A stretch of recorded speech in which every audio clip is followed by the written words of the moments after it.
Hi guys, welcome back to our channel.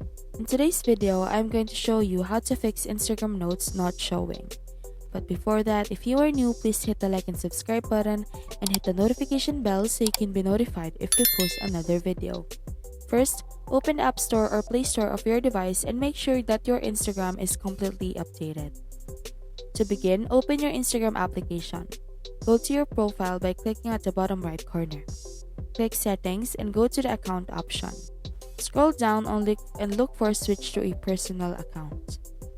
The other way is to go back to your profile picture, go to the settings and click the Account option.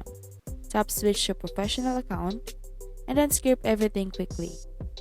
After completing the process, go back again to your profile picture and select on the settings. Tap on the Account section and tap on Switch to Personal account. If notes still do not appear, there's another way to do it. Go back to your profile and tap on Settings, scroll down and tap Help, tap Report the problem and then tap on Include and Continue. Write a note about your concern, send it and wait for their response. That's it. Thank you for watching. We hope you learned something from this video. Don't forget to like and subscribe and hit the notification bell if you want to see more of this.